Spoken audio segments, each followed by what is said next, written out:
എല്ലാവർക്കും നമസ്കാരം.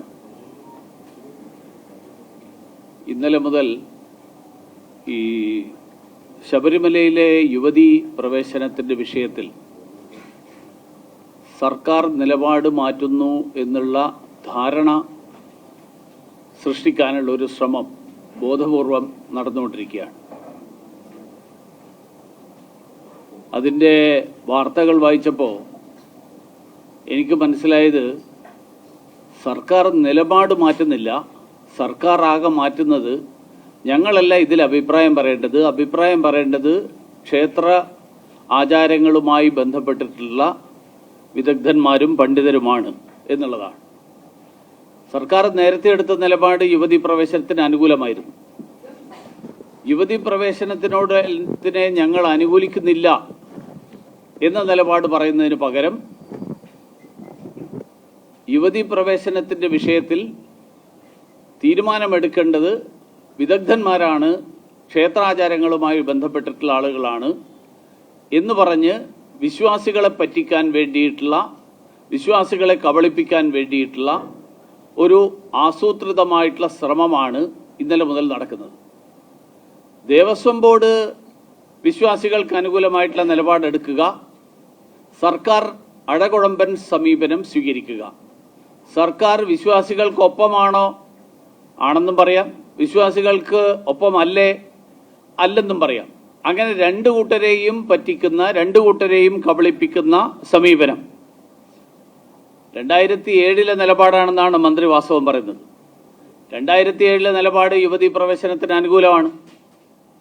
അപ്പോൾ അങ്ങനെയാണ് നിലപാടെങ്കിൽ ഈ തരത്തിലുള്ള ഒരു സമീപനം എടുക്കുന്നത് ആരെ പറ്റിക്കാനാണ് എന്നുള്ളതാണ് ഭാരതീയ ജനതാ പാർട്ടിക്ക് ചോദിക്കാനുള്ളത്. ക്ഷേത്രാചാരങ്ങളിൽ അങ്ങനെയാണെങ്കിൽ ക്ഷേത്രാചാരങ്ങളിൽ സർക്കാരുകളോ കോടതിയോ ഇടപെടാൻ പാടില്ല എന്ന് വ്യക്തമായിട്ട് സർക്കാർ പറയുമോ? അങ്ങനെ വ്യക്തമായിട്ട് സർക്കാർ പറയും എന്നുണ്ടെങ്കിൽ ആ കാര്യം സൂചിപ്പിക്കണം. മാത്രമല്ല, ആചാരത്തെയും ലിംഗസമത്വത്തെയും കൂട്ടിക്കെട്ടാനുള്ള ശ്രമം നടത്തില്ല, അങ്ങനെ കൂട്ടിക്കെട്ടാൻ പാടില്ല എന്നുള്ള നിലപാടെടുക്കുമോ? അപ്പോൾ അതുകൊണ്ട് വാസ്തവത്തിൽ സർക്കാരിൻ്റെ നിലപാട് എന്താണ് എന്നുള്ളത് ജനങ്ങൾക്ക് വ്യക്തമാകാത്ത തരത്തിൽ ഒരു അഴകുഴമ്പൻ സമീപനം സ്വീകരിക്കുക എന്നുള്ളതാണ് സർക്കാർ എടുത്തിരിക്കുന്ന തന്ത്രം. ഇത് തെരഞ്ഞെടുപ്പിനെ മുന്നിൽ കണ്ടുകൊണ്ടുള്ള തന്ത്രം മാത്രമാണ് എന്നുള്ളത് കേരളത്തിലെ വിശ്വാസി സമൂഹം തിരിച്ചറിയും.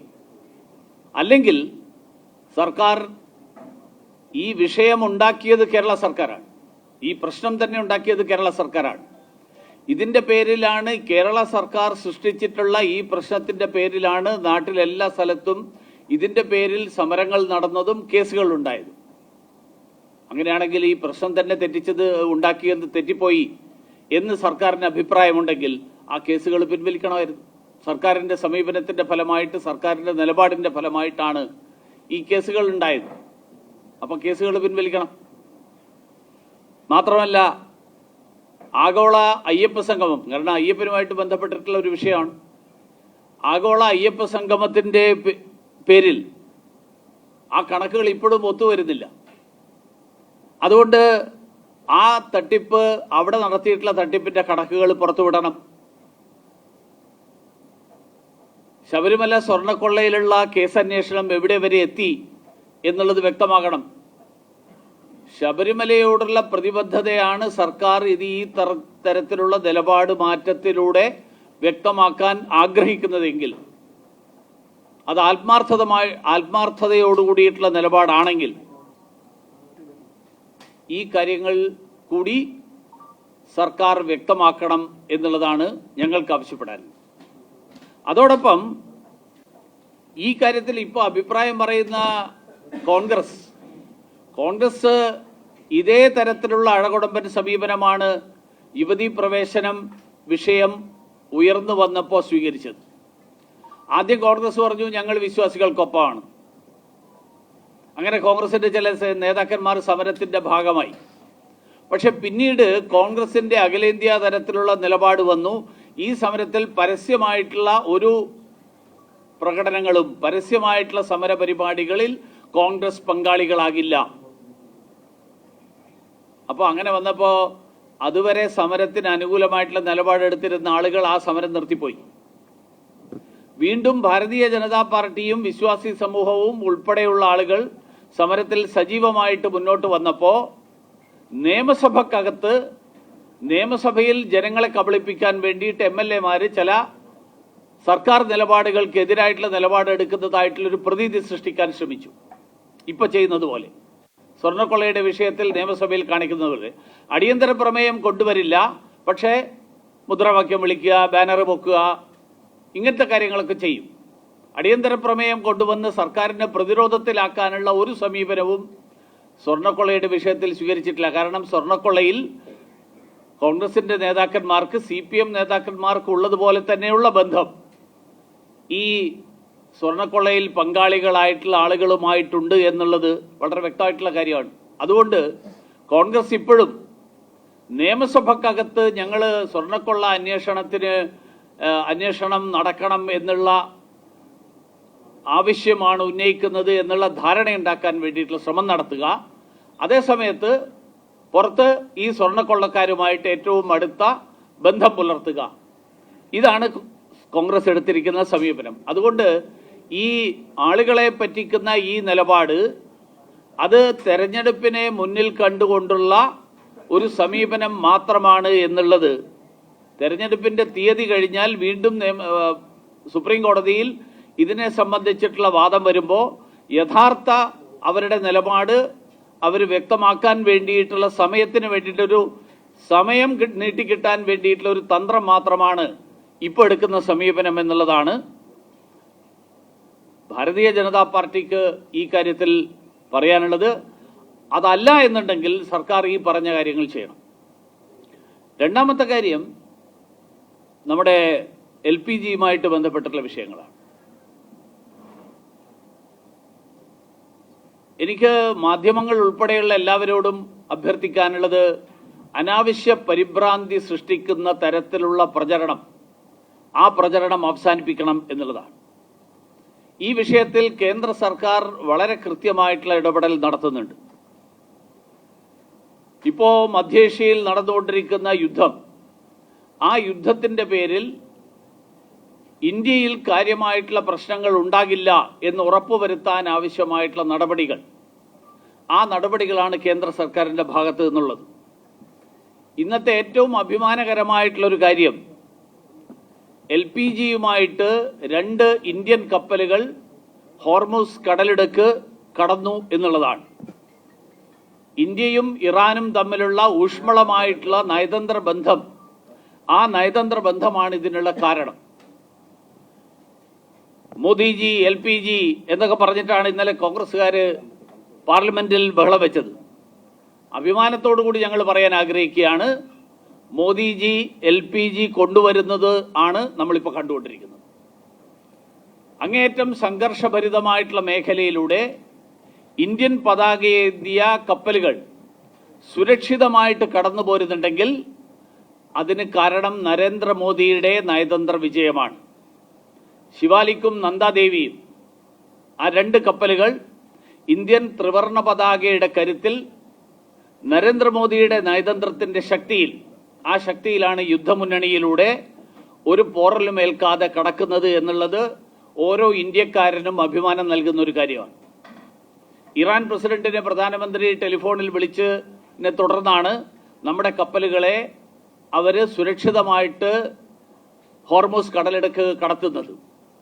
ഇത് ചെയ്യാൻ നരേന്ദ്രമോദിയുടെ നേതൃത്വത്തിന് മാത്രമേ സാധിക്കുകയുള്ളൂ. ജയശങ്കർജിയുടെ നേതൃത്വത്തിൽ വിദേശകാര്യ മന്ത്രാലയത്തിന്റെ കഴിവാണ് അതിൽ വ്യക്തമാകുന്നത്. അദ്ദേഹം നിരന്തരമായിട്ട് ഈ മേഖലയിലുള്ള എല്ലാ രാജ്യങ്ങളുടെയും വിദേശകാര്യ മന്ത്രിമാരുമായിട്ട് ബന്ധം പുലർത്തുന്നു, അവരുമായിട്ട് സംഭാഷണം നടത്തുന്നു. നമുക്കിത് ആദ്യമായിട്ടല്ല, ഇതിനു മുമ്പ് നിങ്ങൾക്ക് ഓർമ്മയുണ്ടാവും, യുക്രൈനിലെ യുദ്ധഭൂമിയിൽ അന്ന് ഓപ്പറേഷൻ കാവേരി, അതിനുശേഷം ഓപ്പറേഷൻ ദേവിശക്തി, അങ്ങനെയുള്ള എത്രയോ ദൗത്യങ്ങൾ വിജയകരമായിട്ട് നടപ്പിലാക്കിയ ഒരു വിദേശകാര്യ മന്ത്രിയും പ്രധാനമന്ത്രിയുമാണ് ഇന്ത്യക്കുള്ളത്.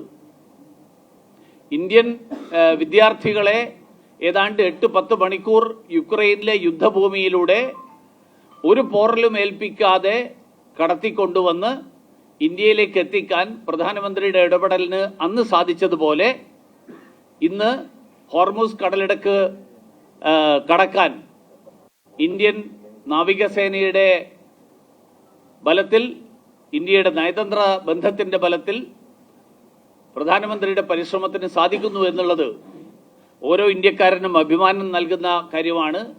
അതുകൊണ്ട് ഈ പ്രതിസന്ധിയും മറികടക്കാൻ കേന്ദ്ര സർക്കാരിന്റെ ഇടപെടലുകൾക്ക് സാധിക്കും. ഏതാനും ദിവസങ്ങൾക്കകം പാചകവാതകത്തിന്റെ പേരിൽ ഇപ്പോൾ നടക്കുന്ന ചെറിയൊരു പ്രശ്നങ്ങൾ ഉണ്ട് എന്ന് കരുതപ്പെടുന്ന സാഹചര്യം, ആ സാഹചര്യം അവസാനിക്കും. പ്രതിപക്ഷ പാർട്ടികളും മാധ്യമങ്ങളും അതുകൊണ്ട് ജനങ്ങൾക്കിടയിൽ പരിഭ്രാന്തി വർദ്ധിപ്പിക്കാനുള്ള നടപടികൾ സ്വീകരിക്കരുത്. ആളുകൾ ഈ പരിഭ്രാന്തിയുടെ ഫലമായിട്ട് ആളുകൾ LPG വാങ്ങിക്കൂട്ടുകയാണ്. അതിൻ്റെ ആവശ്യമില്ല എന്ന് ശ്രീ ഹർദീപ് സിംഗ് പുരി ലോക്സഭയിൽ പറഞ്ഞത് ഞാനിവിടെ വീണ്ടും ആവർത്തിക്കുകയാണ്. സംസ്ഥാന സർക്കാർ കരിഞ്ചന്തയും പൂഴ്ത്തിവെപ്പും തടയാൻ ആവശ്യമായിട്ടുള്ള കർശനമായിട്ടുള്ള നടപടികൾ സ്വീകരിക്കണം എന്നുകൂടി ഞാൻ ആവശ്യപ്പെടുകയാണ്. മൂന്നാമത്തെ ഒരു കാര്യം, മാധ്യമങ്ങൾ കഴിഞ്ഞ ദിവസങ്ങളിലൊക്കെ റിപ്പോർട്ട് ചെയ്തത് സംസ്ഥാന ഗതാഗത മന്ത്രിയുടെ ഭാര്യയ്ക്ക് സർക്കാർ കരാറുകൾ വഴിവിട്ട് നൽകുന്നതിൻ്റെ നിരവധി ഉദാഹരണങ്ങൾ.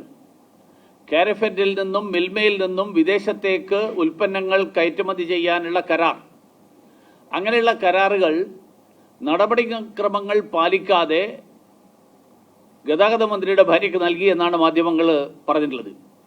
അങ്ങനെയുള്ള വിദേശ വ്യാപാര കരാറിലൂടെ 1,20,00,000 അവർക്ക് ലഭിച്ചു എന്നും മാധ്യമങ്ങൾ പറയുന്നുണ്ട്.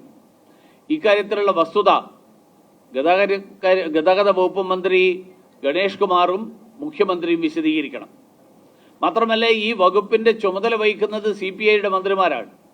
ശ്രീമാൻ ബിനോയ് വിശ്വത്തിന് ഇക്കാര്യത്തിൽ എന്ത് പറയാനുണ്ട് എന്നുകൂടി അറിയാൻ കേരളത്തിലെ ജനങ്ങൾ ആഗ്രഹിക്കുന്നുണ്ട്.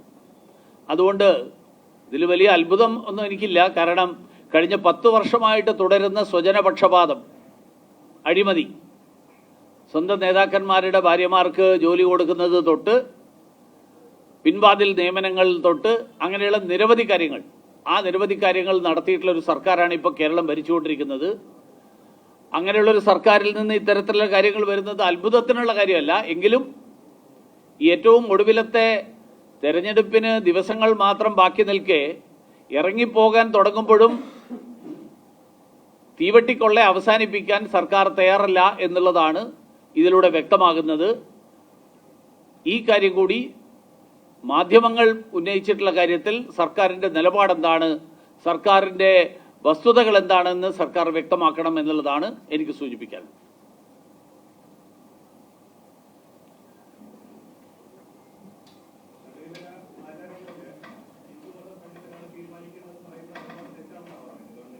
അല്ല, സർക്കാരിന് അങ്ങനെ ഉണ്ടെങ്കിൽ സർക്കാരിൻ്റെ സ്ഥിരമായിട്ടുള്ള നിലപാടാണോ അത്? ഇത് ശബരിമലയുടെ ഈ കേസിൻ്റെ കാര്യത്തിൽ മാത്രമാണോ എന്ന് അവർ വ്യക്തമാക്കണം എന്നാണ് ഞാൻ പറയുന്നത്.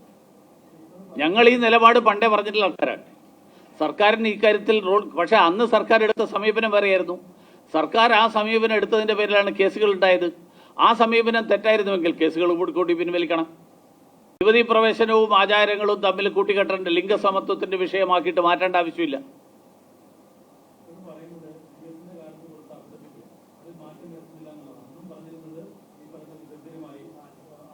അങ്ങനെയാണെങ്കിൽ എന്തിനാ കേസെടുത്തത്? അന്നെന്തിനാ പിന്നെ ആളെ കയറ്റാൻ ശ്രമിച്ചത്?